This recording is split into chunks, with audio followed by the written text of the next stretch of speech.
If you're a fan of Nike, Air Jordan, Michael Jordan, and basketball history in general, this movie has all the references and jokes and meta commentary on all the things that were happening in the late 80s and the rise of Nike in the basketball world.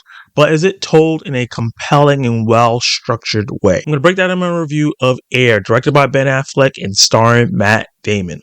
Let's start with the premise. Sonny Vaccaro, played by Matt Damon, and Nike pursue basketball rookie Michael Jordan, creating a partnership that revolutionizes the world of sports and contemporary culture. Let's start off with the good. Ben Affleck's acting skills could come into question sometimes. I know a lot of people don't like him as an actor sometimes, but his directing skills cannot. And he continued his streak of well-directed movies. And this is another one.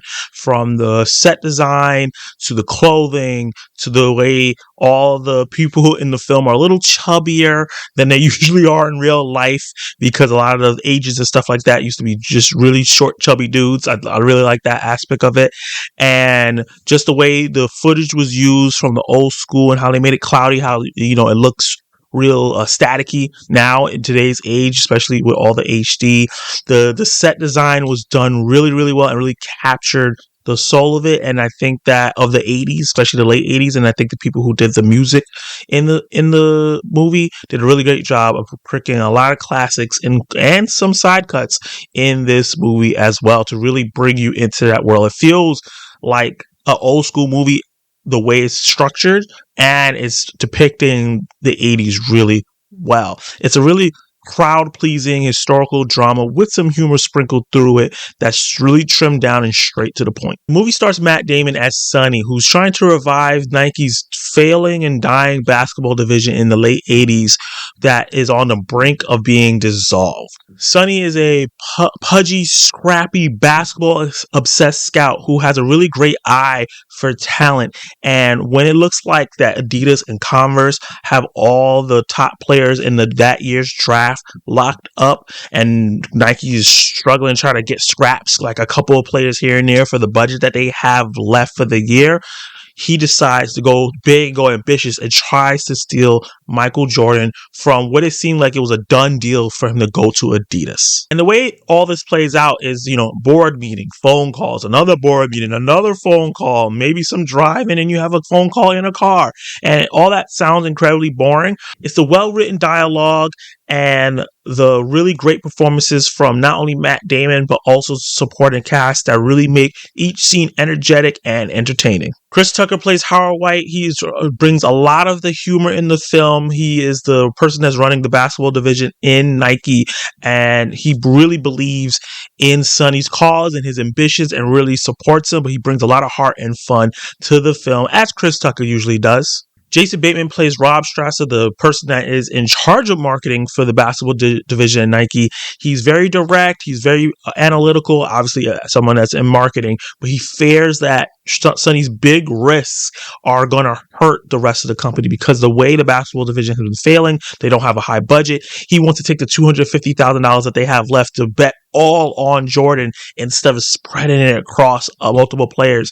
And he brings up the real consequences of that. And I think that makes the movie and elevates the movie a lot more. And his character is very, very important in that because everything seems like it's just smooth sailings up until that point. And then a certain conversation that happens in the film. And I think Jason Bateman did a great job making me really emotionally invested in what's going on with him and also what could happen to the rest of the crew if this fails. And Ben Affleck, he plays the eccentric Phil Knight, the CEO of Nike, the guy that's trying to keep everything together, started there from the ground up. He believes in Sonny's ambition, but he also has to listen to his board members now that Nike's a public traded company, and he's torn between going all in with Sonny and trying to please the board members. And he does a really good job of playing this like Dalai Lama kind of character that's into this weird spiritual stuff, but also will curse you out in a quick moment and just just questions everything and thinks he needs everything to grow on him. He thinks everything sounds stupid at first.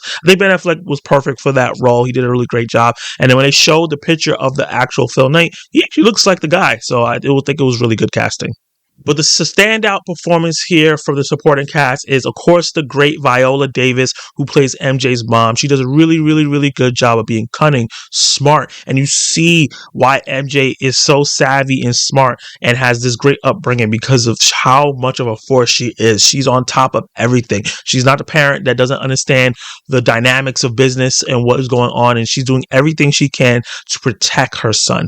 And her interactions with Matt Damon's Sonny are some of the highlights of the film, and just some of the speeches that she's had were really, really great. And I can see maybe they're lobbying for an Oscar run for her because she did a really, really great job in this film. And the movie is a lot funnier than I expected. A lot of jokes that, pertain to the 80s, some meta jokes that, understands what's going on and how we see certain players today, and just some really good bits in the movie as well. Some of it is teased in the trailer.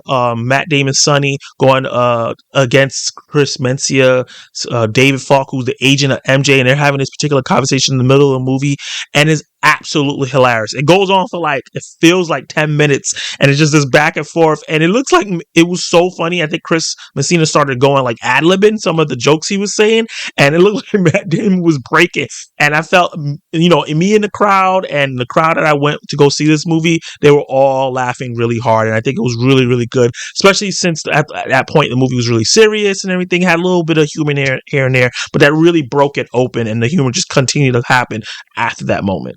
And a lot of these historical dramas can get into a trap where they're trying to make it like you don't know where it's going to lead and where it's going to end. And this movie, for the most part, doesn't fall into that trap. It kind of stresses the journey and the historical importance of the situation and what the characters themselves had to go through to get this done. We all know MJ ends up signing with Nike, but we didn't know how much, or at least I didn't know how much of a struggle it was, and all the conditions and things that they had to go through and who was involved. And that's what they stress, plus given all the historical context of what's going on and given the tidbits and meta jokes and things that basketball lovers will love, while showing all the risks that it took to get MJ and how, if this failed, it could have crumbled all of Nike's basketball division, and it could have just changed the world because Nike is the biggest brand right now when it comes to shoes. So it's just really interesting seeing how that worked out